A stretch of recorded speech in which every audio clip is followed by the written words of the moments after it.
सतत स्थिर झालं असतं, सगळे माऊली झाले असते, सगळे नामदेव महाराज झाले असते, सगळे तुकाराम महाराज झाले असते.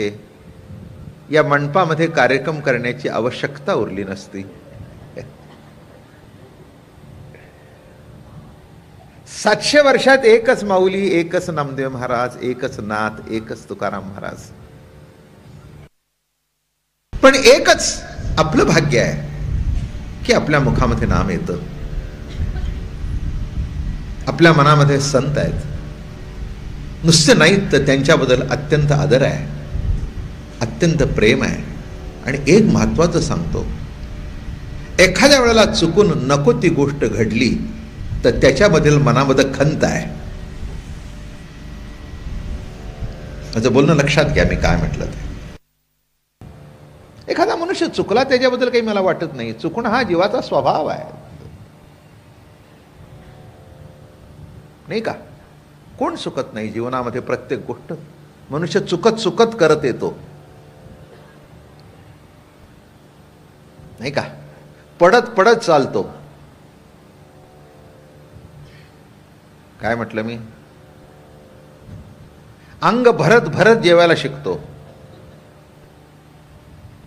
हातात एक शीत न येता येता घास घ्यायला शिकतो, रडता रडता हसायला शिकतो. आणि कालांतराने आपण हसावं, दुसऱ्याला कसं रडावं, दुसऱ्याला कसं रडवावं हेही शिकतो. म्हणजे ही काय आहे? एक जीवनाची वाटचाल आहे. जीवन असं वाटचाल करत असतं. पण जीवनामध्ये जेव्हा आपल्या नाम येतं तेव्हा समजावं की हे काहीतरी जीवनाचं मोठं भाग्य आहे. नामाचा उच्चार संतांचा सांगात पुरवावा हेत जन्मोजन्मी. काय म्हणतायत?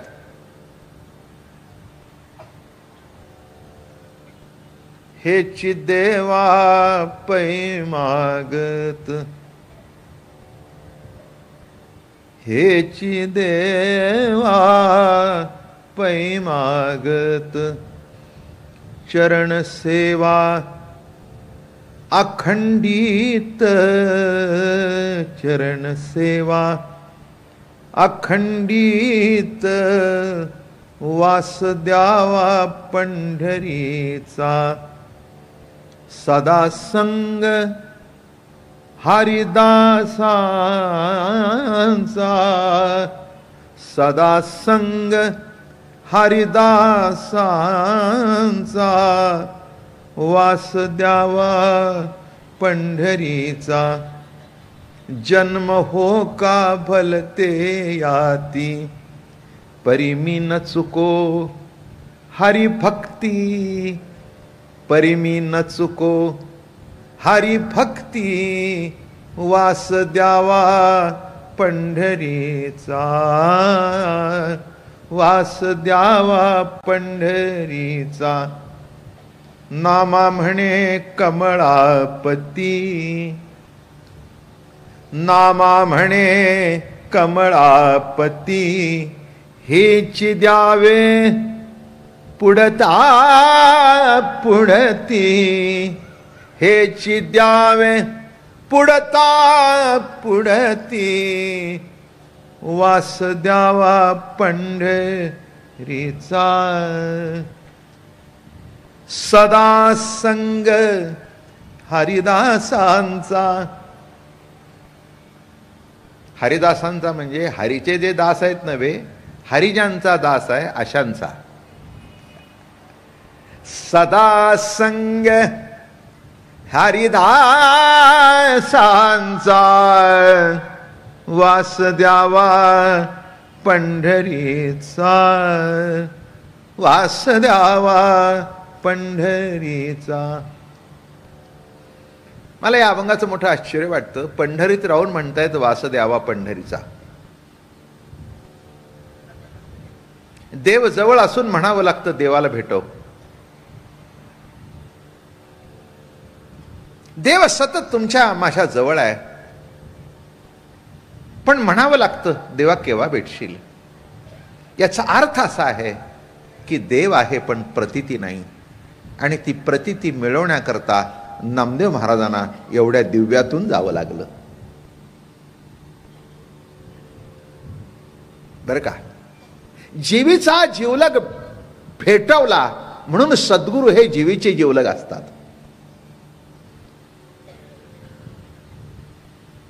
हे वैशिष्ट्य आहे या ठिकाणी. कोण भेटवला आणि कसा भेटवला, नाही का? सद्गुरूने अनुग्रह दिला, सद्गुरूने भेटवला, पण कसा भेटवला? कुठचा पत्ता सांगितला? वैकुंठाचा, कैलासाचा, स्वर्गाचा? कुठे भेटवला? तुझ्या जवळच दाखवला. जीवाच्या लगत दाखवला, जीवाच्या जवळ दाखवला. आणि जीवाच्या जवळ देव आहे ही प्रतीती आपल्यामध्ये उदित करतो, त्याला सद्गुरू म्हणावं. अगदी लगत, अगदी लगत, इतका लगत की नुसतं टच झालं की करंट, तसं त्याच्या टच म्हणजे तुमचं माझं अस्तित्व आहे. काही नसतं. ही वायर बघा, नुसती अशी नुसती जवळ आली की एकदम प्रकाश, नुसती जवळ आली की एकदम प्रकाश. तसं सद्गुरू वचन आपल्या कानामध्ये पडलं. फार सुंदर लिहितात ज्ञानोबा राया, काना वचनाच्या भेटी वस्तूची होणी उठी. हा कानामध्ये घडलेला वचनाचा रती आहे, हा घडलेला संग आहे. सद्गुरूचं वचन कानामध्ये पडणं हा आत्मरती जेव्हा घडला तेव्हा बोधपुत्र निर्माण झाला, असा सिद्धांत आहे. हो, हा संग घडला. संतांचा हो संग जयासी हो झाला, प्रत्यक्ष घडला सत्यलोक. संग, एक दुसरा अर्थ सांगतो, संग, अंग संग. कृपाळ हो पांडुरंगे अंग संगे जीव लगे. आमचे महाराज म्हणायचे, संग आहे म्हणून अंग आहे. किती एक सूत्र, किती काय सांगून जातं. संग आहे म्हणून अंग आहे. ज्या दिवशी संग संपेल त्या दिवशी अंग संपेल. म्हणून अंग संगे जीव लगे. कृपाळवे पांडुरंगे अंग संगे जीव लगे. पण अशी संगे असून सुद्धा शेवटपर्यंत कळत नाही की त्याचा संग आहे म्हणून माझा अंग आहे, असं जीवन आहे. आणि सद्गुरू सारिखा सोयरा जीवलग, तोडीला उद्वेग संसारीचा. जन्म मरण हा जो काही संसार बर का, त्याच्यातला उद्वेग काढून टाकला. संसारात काय असतं, जी गोष्ट मिळायला पाहिजे ती मिळाली नाही तिथपर्यंत उद्वेग असतो. उद्वेगाची कारणं अनेक असतात. काही वेळेला घर राहायला चांगलं नसतं म्हणून उद्वेग असतो. काही वेळेला नवरा नीट बोलत नाही म्हणून उद्वेग असतो. काही वेळेला बायको नीट वागत नाही म्हणून उद्वेग असतो. काही वेळेला पैसा कमी आहे म्हणून उद्वेग असतो. काही वेळेला मूल होत नाही म्हणून उद्वेग असतो. काही वेळेला झालेली नीट वागत नाही म्हणून उद्वेग असतो. काही वेळेला सर्व चांगलं आहे पण आपली प्रकृती साथ देत नाही म्हणून उद्वेग असतो. किती यादी देऊ?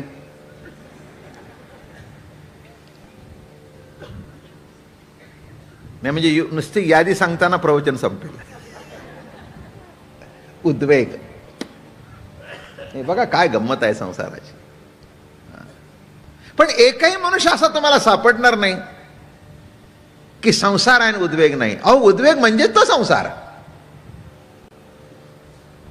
कुणाला कशाचं दुःख, कुणाला कशाचं दुःख, कुणाला कशाचं दुःख. मृत्यू लोकामध्ये सुखाची कहाणी ऐकायला मिळत नाही, असंच वर्णन ज्ञानेश्वरीचं आहे. म्हणून नामदेव महाराजांच्या बाबतीत संसारात काही अडकले नव्हते, पण नवसा नव्हता असं नव्हे. नाराविटा माझा गोंदा होते, त्या अर्थी बायको होती, मुलं झाली होती, संसार होता, हे सिद्ध आहे.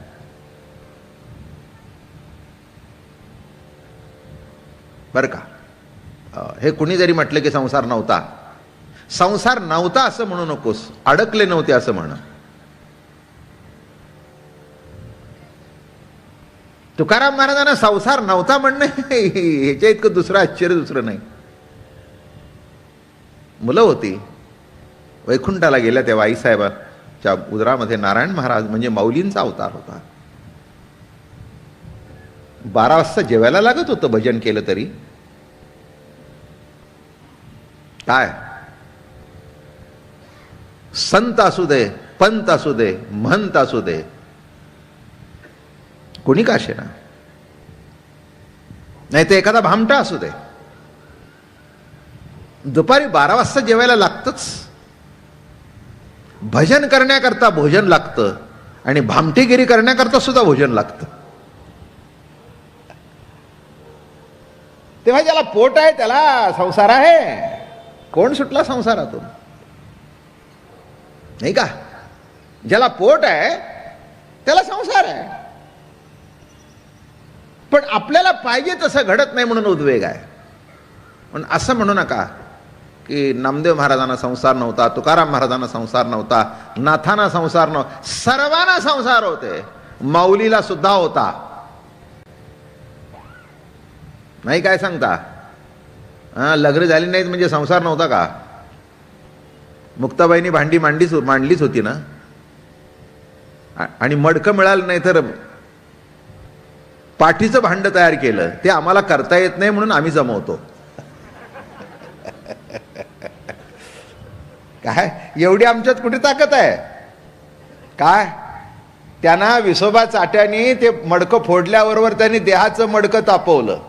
आमचं मडकं जेव्हा तापतं आणि त्या सीमेला जर तापेल तर आमची परिस्थिती काय होईल हे तुम्ही जाणता. अहो काय सांगू, नुसतं 98.5 झालं तर, नुसतं 98.5, 99.5, 100, 1 झाला. अहो उठा ना, चहा घेता का?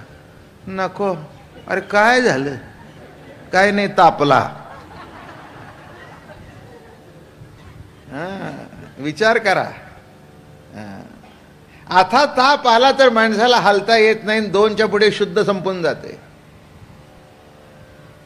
नाही का? म्हणून आपला थर्मामीटर 95 to 105 एवढाच आहे. म्हणजे तुम्हाला कळलं की तुमची लिमिट काय आहे? 10 डिग्री.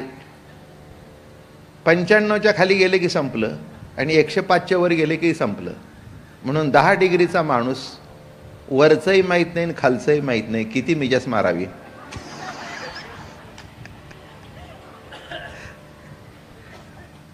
बोलणं समजतंय बाजू? तुमची किंमत कळली तुम्हाला? काय किंमत आहे?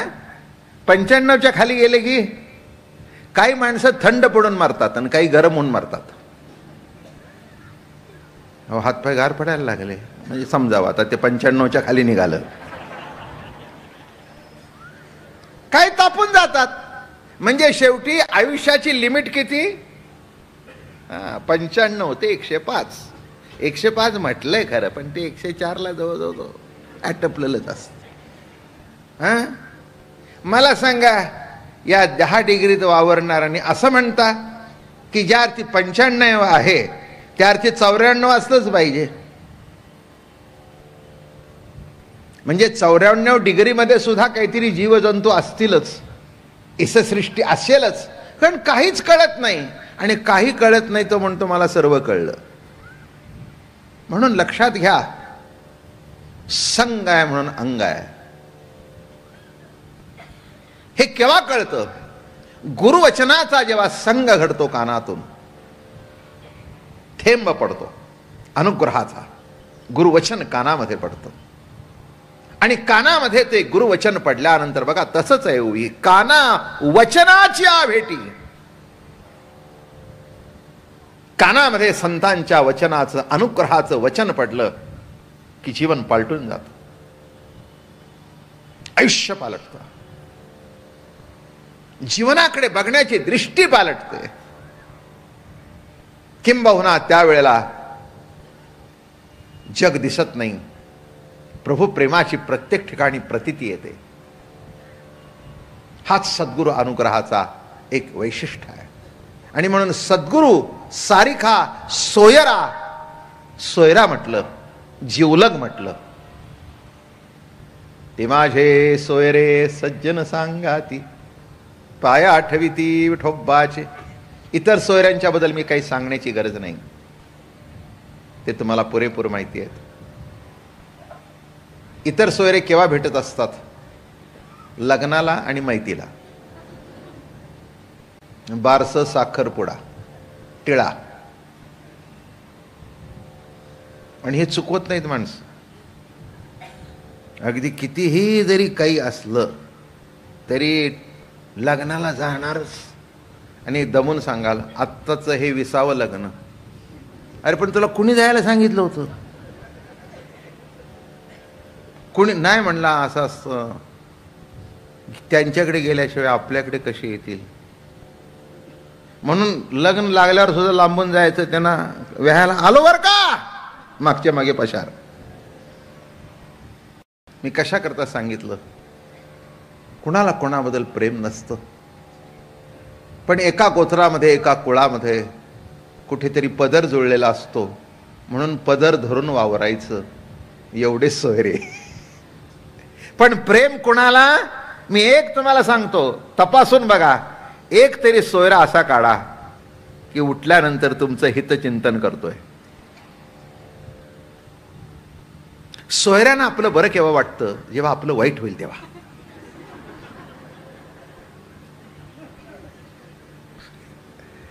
हे काही माझं आगाऊपणाचं बोलणं नाही का? बिलकुल नाही, बिलकुल नाही. बघा, आपल्या नात्या गोतल्याचा चुलत भावाचा म्हणा, भावाचा म्हणा मुलगा 90% पास झाला आणि यांचा जेमतेम 50च्या आत. अहो तुमचे ते 90% पडले तुम्हाला का? अहो काय ते सगळं मॅनेज करून आहे हो. म्हणजे दुसऱ्याचं मॅनेज करून. नीट लक्षात घ्या, प्रत्येकाचं आपल्याला नाही बरं वाटत. किती आपलं मन दूषित आहे ते बघा, किती दूषित आहे ते बघा. हो, साध्या घरामध्ये अमक्याने एक गोष्ट चांगली केली आहे हे म्हटलेलं सुद्धा ज्याला त्याचं बरं वाटत नाही, त्याला ऐकून बरं वाटत नाही. सहज सासऱ्यांनी सुनेला म्हटलं तर बायकोला बरं वाटत नाही, आणि तिला बरं म्हटलं तर सुनेला बरं वाटत नाही. थोरल्याचं कौतुक केलं तर धाकट्याला बरं वाटत नाही, धाकट्याचं कौतुक केलं तर मधला रुसतो. आता काय करावं याला? नाही, कसं हे जीवनाचं गणित, उद्वेग आहे हा. म्हणून तुकाराम महाराज म्हणाले, नित्य उठोन या युद्धाचा प्रसंग. काय करावं? आईची बाजू घ्यावी तर ही रुसली, हिची बाजू घ्यावी तर आई रुसली. आता त्या काय करावं? पुरुषांचा जन्म खरंच वाईट.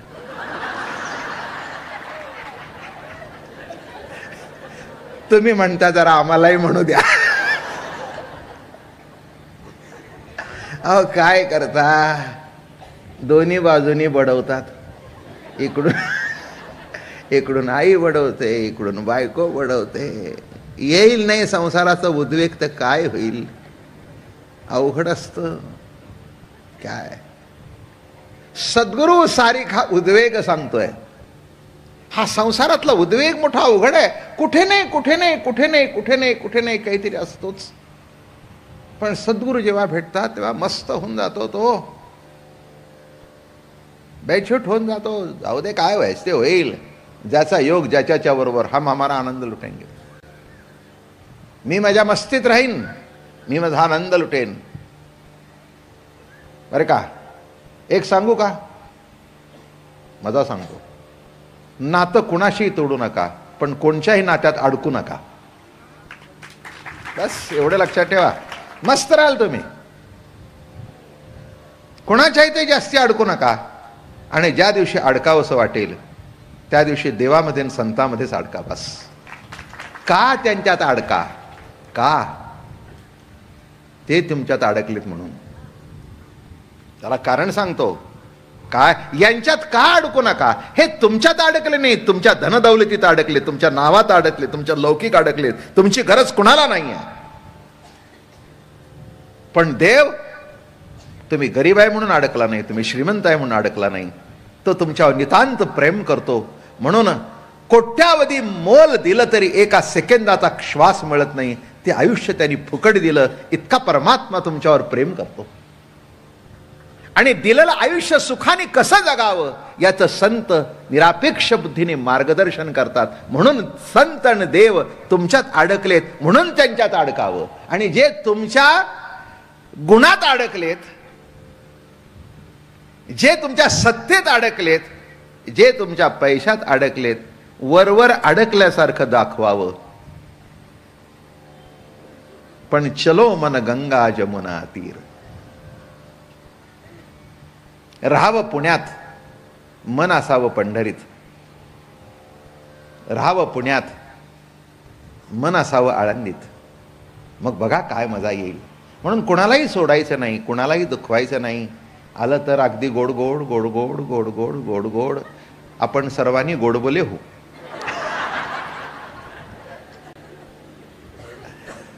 काय? अगदी गोडबोले होऊन जाव. हां हां. की गोड बोले बोलताना असंच वाटलं पाहिजे, गॉड बोले. काय? हा. पण का आपल्याला जीवनामध्ये दुःख होतं? आपण वाजवीपेक्षा जास्ती अडकतो म्हणून. वाजवीपेक्षा जास्ती अडकतो म्हणून इथे म्हणतायत, माझा जीवलग भेटला, सद्गुरु सारिखा सोयरा जीवलग, तोडीला उद्वेग संसारीचा, संसाराचा उद्वेग तोडला. काय उत्तराई हो कवण्या गुणे, जन्मा नाही येणे ऐसे केले. उद्वेग तुटला. आता काही कारण नाही आहे. आता एक नक्की ठरलं ना. एक मला फार सुंदर अभंग आठवला, चोखोबा रायाचा. अतिशय सुंदर अभंग आहे. होणार ते होय, न होणार ते न होय, सुख दुःख पाहे कर्माधीन, नको बा माणूस संसाराचा शीण, तुझं एक खूण सांगतो मी. काय खूण? होणार ते होय. हे कळतं पण वळत नाही. हे कळतं पण वळत नाही. चोखोबा रायाला देवगुद सांगतायत, अरे चोख्या ऐकलंस का? होणार ते होय, न होणार ते न होय. तुला कळत नाही का? सुख दुःख पाहे कर्माधीन. सुख काय दुःख काय कर्माच्या अधीन आहे. बरं का? कर्मानुसार सगळे घडत असतं. पुढचा जन्म मागचा जन्म हे आपण मान्य करतो. बरं का? सुख दुःख पाहे कर्माधीन, नकोबा मानू संसाराचा शीण. संसाराचा शीण मानू नकोस.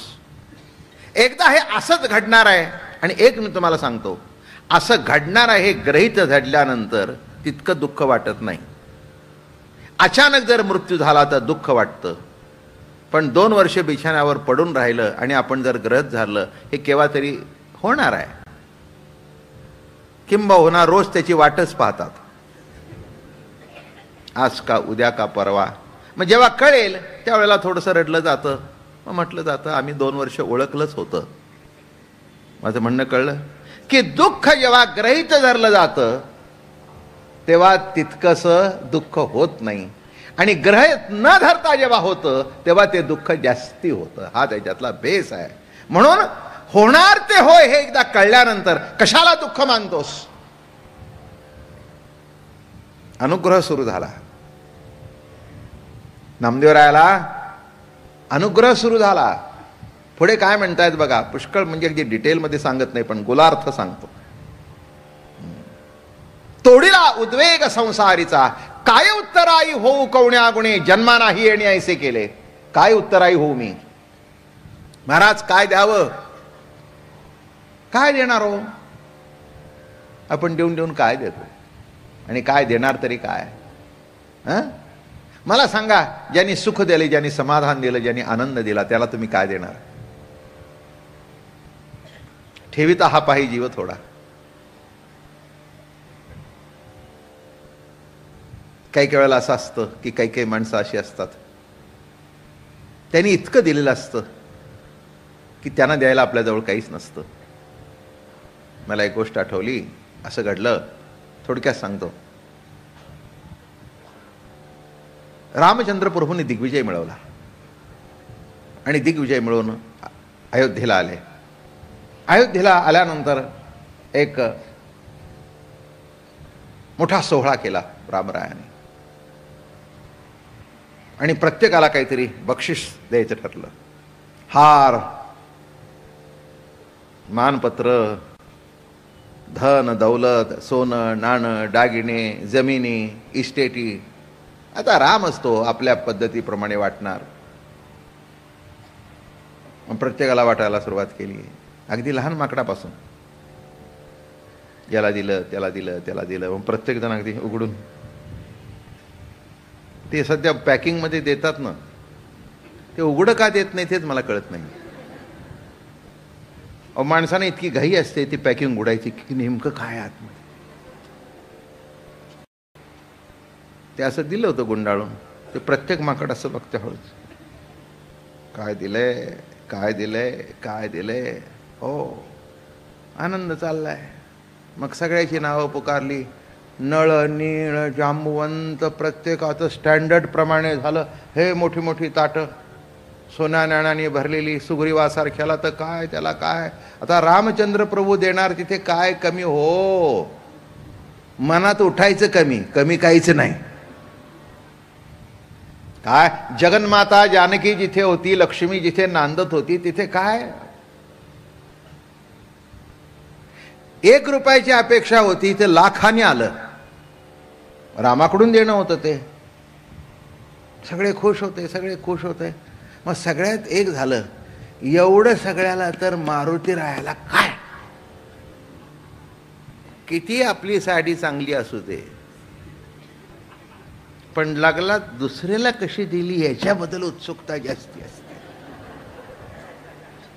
अगदी एखाद्या बाईला 10,000ची साडी देऊ दे, तरीही ती आपली बघत बसणार नाही. आपली बघ, तिला का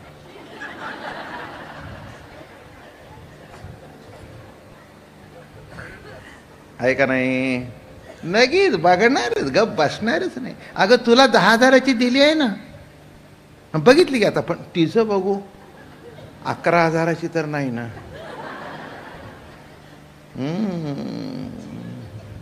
ये मृत्यूलोकीचे उफराटे. ज्ञानोबारांनी एका सेंटेन्समध्ये खलास करून टाकले. हेच तर मृत्यूलोकातलं उफराट आहे म्हणले. झालं.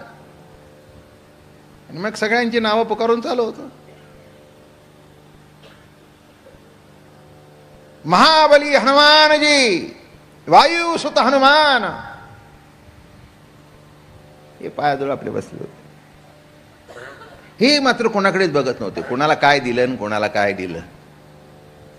राम राम राम राम राम राम राम राम राम राम राम राम राम राम राम राम. त्याने आपले डोळे काम खाली घातले होते, आपलं चालू होतं त्यांचं. सगळेच एकदम स्तब्ध झाले. ओ हो हो हो, वायू सुत हनुमान. त्यांना वाटलं तर ह्यांच्याकरता एक अख्खी गाडीच येईल सामान भरून. आमच्याकरता तर ताट, तर मारुतीरायाकरता नक्कीच गाडी पाहिजे. कारण ते म्हण आहे ना, सो सोनार की और एक. तसं या सगळ्यांचं कर्तृत्व त्या मारुतीरायाचं. याने असं करून एक एक मारावं आणि मारुतीरायाने अशी शेपटी फिरून असं करून वरून आपटावं. एवढं मोठं कर्तृत्व. आणि शेवटी जानकीचा शोध लावलेला त्यांनी. आणि म्हणून नाव पुकारलं. नाव पुकारल्यावर सगळे इकडे बघतात. सगळे म्हणतात, विसरलं काय? मारुतीरायाला काहीच नाही. रामचंद्र प्रभू उठून उभे राहिले. ते म्हणले, हारबीर मोठा असेल बसून घालता येत नसेल, मोठा असेल काहीतरी. मारुतीराय उठून उभे राहिले हात जोडून. असे शिवासन असं वर उंच होतं, 5 पायऱ्यावर होतं. पंचप्राणावर अधिष्ठात राम बसलेला असतो.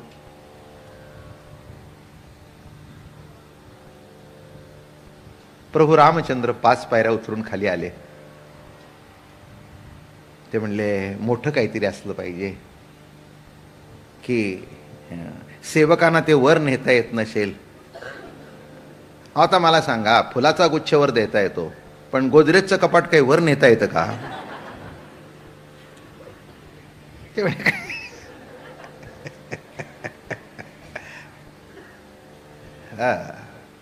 मग त्याचं फार तर फार काय द्यायचं लागतं, विकत घेतलेली रशीद तेवढी द्यायची. रशीद घातली आहे बरं का त्याच्यात.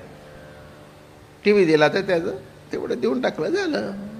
हे म्हणले काहीतरी मोठं दिसतंय.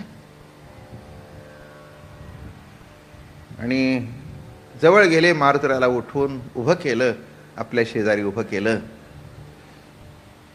माईक वाल्याला म्हणाले जरा माईक मोठा कर.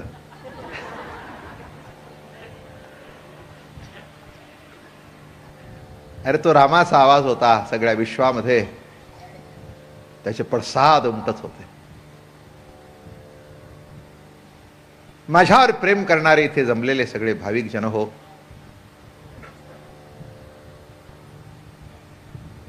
इथला प्रत्येक वानर माझा सखा आहे, माझा जीवलग आहे.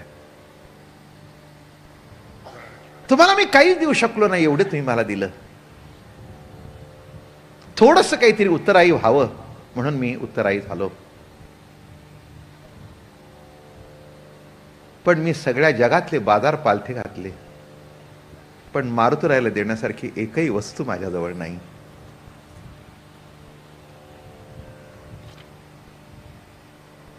मारुतीरायाचं प्रेम, मारुतीरायाची निष्ठा अशी नाही की ते तागड्यात घालून वस्तूने मोजावं त्यांची श्रद्धा.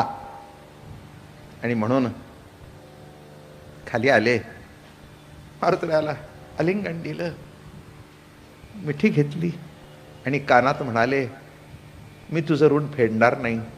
तू माझ्याजवळ ऋण वसूल करण्याकरता अखंड राहावं म्हणून तुझ्या ऋणात मी राहायचं ठरवलंय. तुझ्या ऋणात मी राहायचं ठरवलंय. आणि सगळ्यांना वाटलं आपल्याला काय मिळालं? आपल्याला काहीच मिळालं नाही. नीट लक्षात ठेवा, सद्गुरू असं काहीतरी देऊन जातात की ते जगाच्या बाजारपेठेमध्ये कुठे विकत मिळत नाही. लक्षात ठेवा, हे याचं मोलच नाही. माई मे तो गोविंद लीनो मोल.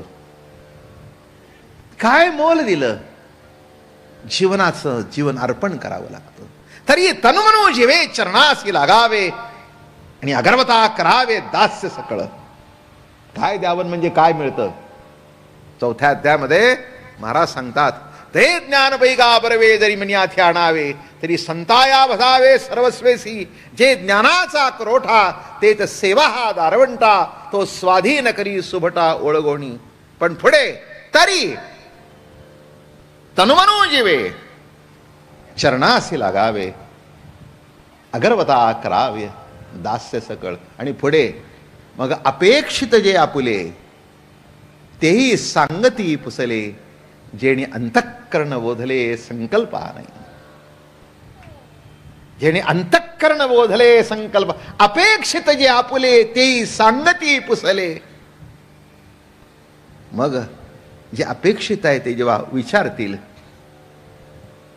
काय बाबा काय अडचण आहे, विचारलं तेव्हा समजावं काम झालं.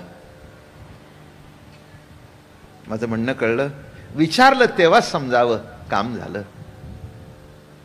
निज वस्तूची ओळख करून दिली. नामदेवरायाला सर्व ठिकाणी पांडुरंग दिसू लागला आणि म्हणून तीर्थयात्रा केली. गुमानपर्यंत गेले. पूर्वीचे नामदेवराय असते ना तर पंजाबपर्यंत गेले नसते. जे माऊली बरोबर जायला तयार नव्हते त्यांनी पंजाबपर्यंत प्रवास कसा केला असता? केलाच नसता. पण आता त्यांना वाटलं नामदेव महाराजांना, माझा पांडुरंग माझ्याबरोबर आहे, माझा मायबाप माझ्याबरोबर आहे. म्हणून काय केलं गुरुने? पुढचं कडवं, डोळ्याचा डोळा उघडिला जेणे आणि लेवविले लेणे आनंदाचे. डोळ्याचा डोळा उघडला. डोळे उघडे असतात पण दिसत नाही, कारण डोळा उघडा नाही. व्यवहारामध्ये सुद्धा साधं साधं घडतो बरं का. जिऱ्याची डेबी समोर ठेवलेली बाईला दिसत नाही, काढून ठेवते अगोदर, ते विसरते आणि मग पुन्हा फळीवर बसते. जिरं कुठे गेलं, जिरं कुठे गेलं, जिरं कुठे गेलं, जिरं कुठे गेलं, जिरं कुठे गेलं, सगळं शोधते तिथे. अरे म्हणे इथेच काढून ठेवलंय. म्हणजे डोळ्याला दिसलं नाही का? डोळ्याला दिसलं नाही, पण जो डोळा उघडायचा होता तो उघडला नाही म्हणून कळलं नाही.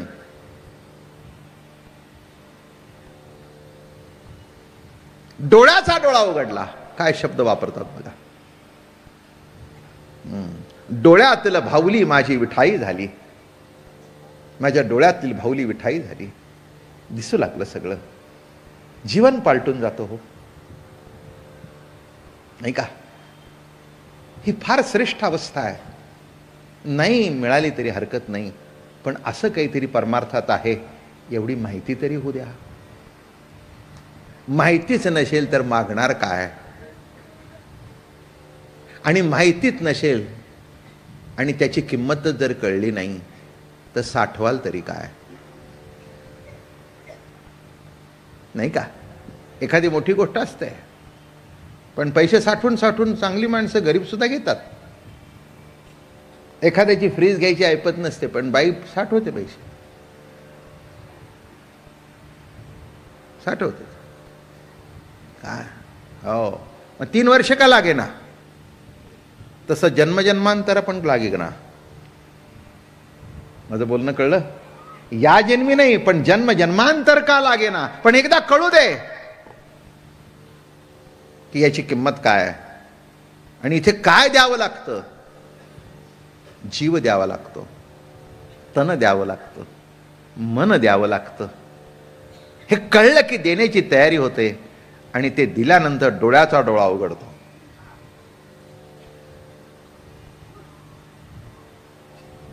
सगळेजण टोपल्या घेऊन निघाले. हे मारुतीरायाची गोष्ट. पण सगळ्यांना वाटलं टोपल्या सोन्याने भरलेल्या आहेत, पण रामाचं प्रेम फक्त मारुतीरायाला मिळालं, ते नाही आपल्याला मिळालं. त्याचं कारण एक होतं, प्रत्येकाला रामाकडून काही पाहिजे होतं, राम कुणालाच नको होता. मारुतीरायाला रामाशिवाय दुसरं काही नको होतं. हा फरक आहे. म्हणून आईची इस्टेट सगळ्याला पाहिजे असते, आईचं सोनं सगळ्याला पाहिजे असतं. बापाची इस्टेट आणि आईचं सोनं. 2-3 मुलं असलं म्हणजे ते विचारायला सांगतात, एकदा आईला विचारून घ्या, पाटल्या कुणाला, बांगड्या कुणाला, म्हणजे पुन्हा लफडं नको. वजन लक्षात घेऊन मागा. पाटल्या 10 तोळ्याच्या आहेत, बांगड्या 6च आहेत. माझं बोलणं कळलं का?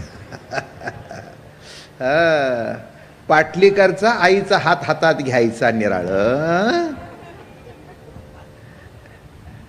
काय तसं देवाकडून काही पाहिजे म्हणून त्याच्या जवळ जायचं निराळ.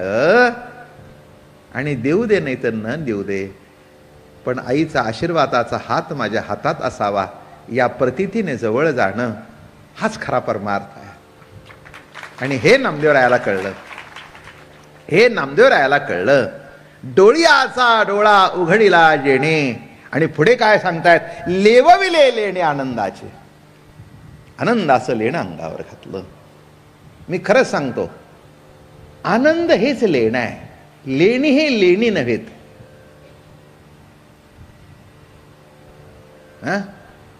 100 तोळे सोनं अंगावर घातलेली बाई नीटनेटकी दिसायला पाहिजे की नाही? आनंदी दिसायला पाहिजे की नाही? नाही दिसत. 100 तोळे अंगावर बायका सोनं घालून सुद्धा मंडपातून रडत बाहेर पडलेले मी बघितलेत. 100 तोळे सोनं फसून निघाले. म्हटलं काय झालं? काय राहिलं आमचं? मान पहिला माझा होता.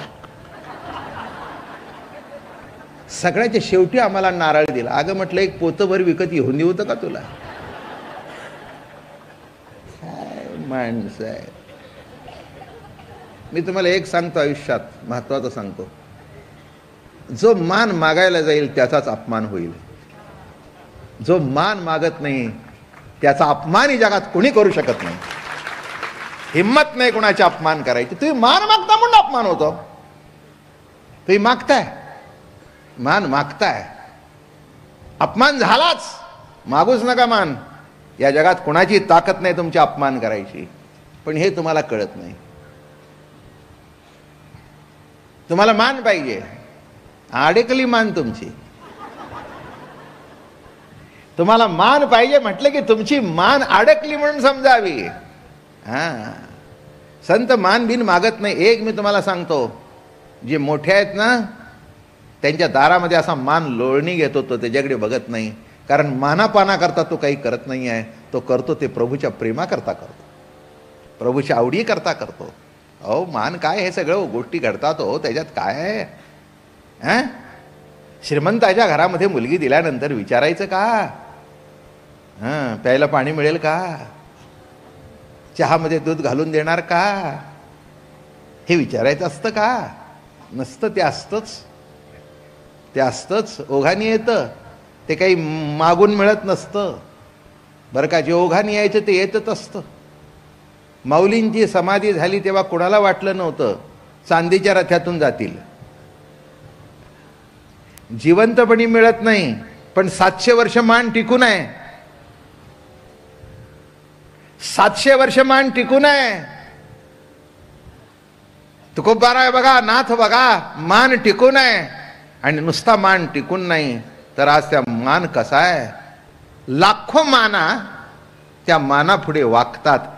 एवढा मान मोठा आहे, एवढा मान मोठा आहे. म्हणून लक्षात ठेवा, आपल्याला कुणी मानावं म्हणून काही करू नका. म्हणून 100 तोळ्याचं लेणं निराळं आणि आनंदाचं लेणं निराळं. 100 तोळ्याचं घालून सुद्धा सुख नाही, पण आनंदाचं लेणं ज्याच्या अंगावर असतं मस्त चालतो. तो पानमध्ये तो कोणाकडेच बघत नाही. तो आपल्या मस्तीमध्ये चालतो, प्रेमबोधाच्या आनंदामध्ये. कुणी बघावं न बघावं, अरे काय बघितलं तरी ठीक आहे, न बघायचं. मला सांगा, आपला नवरा आपल्याकडे बघतो, याच्यात बाईने समाधान मागावं ना?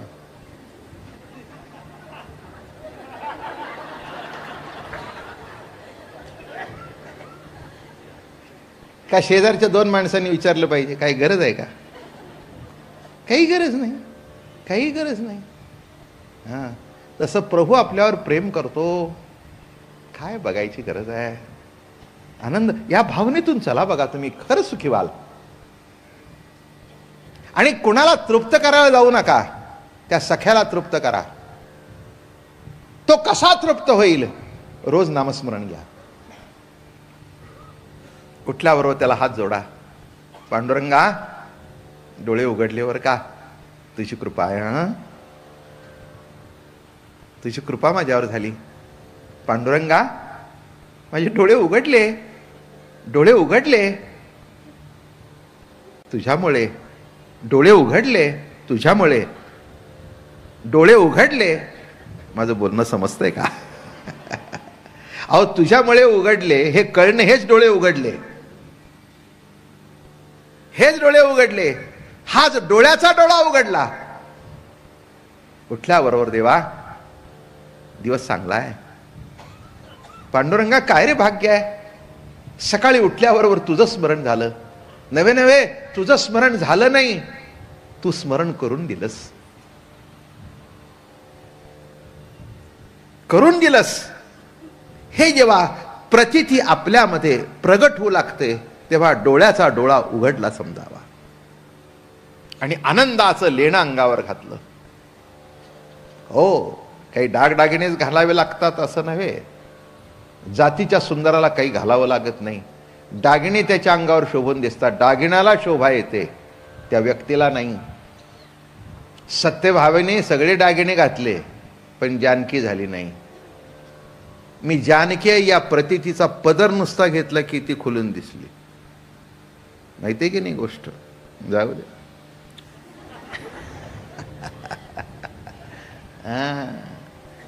जेव्हा ते मारुतरे आले ना, फार लंबी चौडी गोष्ट आहे, पण मुद्द्याचं सांगतो. नाही तर ती अगदी फार बागेतून ते सगळं सांगायचं म्हणजे जरा अवघडच आहे मग. हां, अहो ते असंच घडले. ते जेव्हा आले की नाही, हे कृष्ण अवतारामध्ये मारुतरे आले द्वारकेमध्ये, तिथे तो जांबूमळी भेटला मागचा. कोणाची नगरी? ते म्हणे बळरामाची. बळरामाची म्हटलं रे, खाडकन मस्काडीत मारली. दाशरथी राम असताना हा बळराम सेकंड कुठून आला? ते गेलं कोलमडत जाऊन तिथे पडलं. ते म्हणले काय झालं? बळराम कोणी मारलं? ते म्हणले एक वानर आहे. काय झालं? मला विचारलं नगरी कोणाची? मी सांगितलं बळराम जाते. मारलं. बळराम कुठून आणला म्हणले. तितक्यात कृष्ण भगवान मागे होते. हे निघाले. दादा म्हणजे उतावळेच. ते लगेच ते नांगर बिंगर घेऊन निघाले. ते म्हणले ओ महाराज, एक जरा डोळे झाकून बघा कोण आहे ते. ते काही साधं दुकानातलं लाडू बनवणारं वानर नाही ते. अहो तो मारुतरे आहे. असं आहे म्हणले. पुन्हा त्या गरुडाला पाठवलं. आता गरुड ते फुगलं होतं बघा. तुम्हाला माहिती नाही, मोठ्या माणसांच्या जवळची माणसंच भयंकर फुगलेली असतात. अच्छा, त्याच्या ड्रायव्हर, गाडीचा ड्रायव्हर बघा तुम्ही, मोठ्या मोठ्या लोकांच्या गाडीच्या ड्रायव्हरवर स्वतः रुबाबमध्ये असं तो बोलत सुद्धा नाही. साहेब कुठे जाणार आहेत मला माहित नाही. काय अवघड असतं सगळं ते. मला माहिती आहे अगदी. आता खूप सगळे महाराष्ट्र ते टॉप टून खाली माहिती आहेत. त्यांचे मोबाईल सुद्धा त्या ड्रायव्हरकडे असतात. त्यामुळे त्याला असं वाटतं हे सगळे फोन मलाच येतात.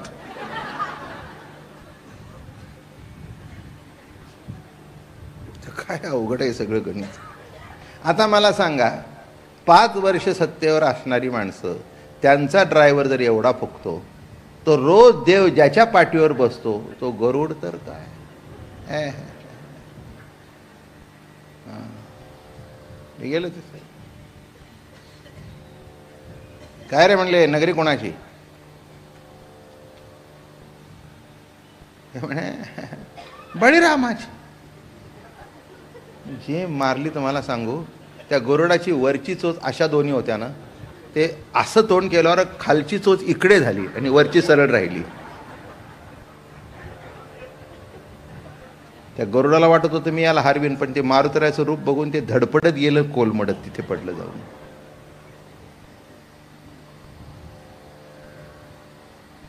कृष्ण म्हणले बरं झालं, तोंड सरळ होतं पण वृत्ती वाकडी होती. आता माणसं प्रत्येक विचारतील हे असं तुमचं केव्हा झालं? चांगला फटका खाल्ला, बरं झालं म्हणे. झालं, पुन्हा गेले. थोडक्यात नाही, मी रंगून सांगत नाही, नाहीतर फार लांबलंच काय ती ऐकण्यासारखी. जाऊ.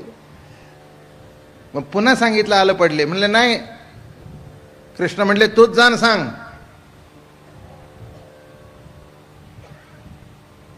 ही नगरी कोणाची आहे? दाशरथी रामाची. बापरे म्हणला, खरं बोललो तर तोंड वाकडं आणि खोटं बोललो तर अहो म्हणले मला तुडवून हाणील. म्हणजे एवढा विश्वास नाही. कळलं का तुम्हाला? जवळ असून विश्वास नाही.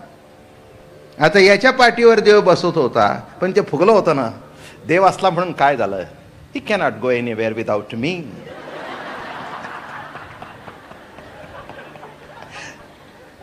हो, देवाला सुद्धा माझ्या नावाने म्हणतात. गरुड वाहना गंभीरा येई गा दातारा. म्हणून फुगत जाऊ नका. केव्हा खालची चोच तुमची वाकडी. हे जीवनाचं गोष्ट मोठं अवघड आहे. ते म्हणले खरं बोललं तरी खोटं बोललं तर काय. आले इकडे, मग काही नाही, ते जा म्हणले. ते म्हणले आता काय ऑर्डर आहे, लढाईवर जा म्हणजे जा, आता मेलं ते मेलं ना, आलं तर आलं. तसं फरमान होतं. ते गेले मग हळूहळू कोणाच्या नगरी दाशरथी म्हटलं की ते उचलून खांद्यावर घेतलं आणि ते जे डरंगळलं. मराठी समजतं का तुम्ही, समजून घ्या. ते गरुड गरुड जे पोटात त्याच्या गुडगुड गुड मारुतीला कळलं सुद्धा नाही काय झालं. अवघड आहे. मी काही म्हणजे अंगत सांगतोय का. अहो घाबरलं ना, त्याला वाटलं उचलून आपटतंय की काय. वाईट परिस्थिती. आणि जे नाचतायत त्याचे मुखे काय घेतात, अशी एक चापटी मारली, ते सरळ झालं. जे नाचतायत जे नाचतायत दाशरथी राम, जे नाचतायत जे नाचतायत जे नाचतायत. ते म्हणले आता पुढे काय. पुढे इकडे नारदाला पाठवलं, सांगितलं सत्यभामाबाईंना सांगा सीताहून या. मग त्यांनी विचारलं नारदा इकडे या.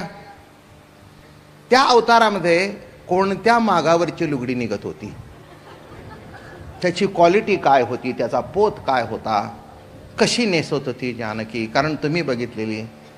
हे नाही ते नाही ते नाही ते नाही हे नाही ते नाही. मग आता काय करावं. मग शेवटी चांगली काढली आणि इकडे बोलवणं. आला दरवाजा जवळ आले, गेट जवळ आले, महालाच्या जवळ आले. आता काय करा, अहो बोलवा.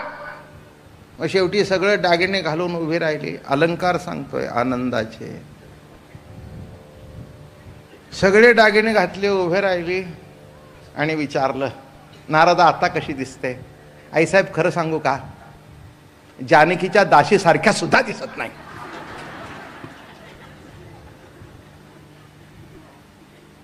इतक्यात आले.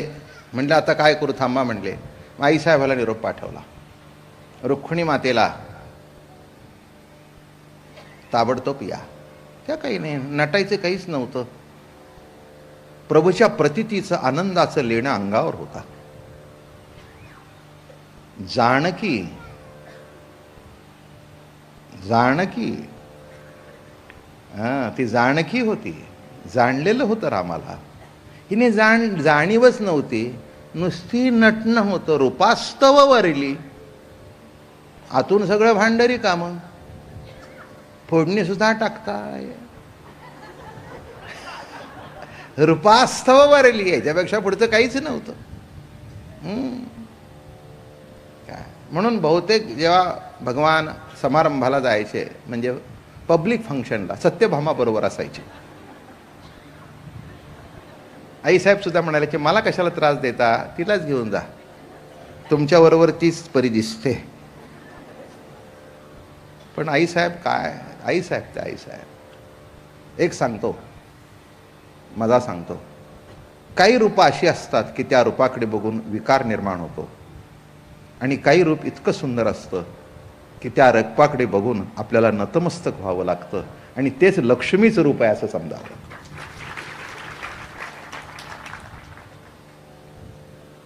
असं रूप असतं. आणि आल्या आल्या देवाला नमस्कार केला, उभ्या राहिला हात जोडून. प्रभू काय आज्ञा. अगं म्हणे ते मारुतीराय आलेत आणि मी त्यांना निरोप पाठवलाय की रामपंचायतनाचं दर्शन देतो. मी राम होतो, तुम्ही जानकी भाई. एवढंच होय. शेजारी बसली आणि प्रतितीचा पदर घेतला. माझं बोलणं समजतंय का. तसं मी जीव आहे, हा प्रतितीचा पदर काढून टाका आणि मी प्रभूचा प्यारा आहे, या प्रतितीचा पदर घेतला की तुम्हीही जानकी झाला. पुंडलिका वरदे हरी विठ्ठल श्री ज्ञानदेव तुकाराम. मन मंदिरा गजर भक्तीचा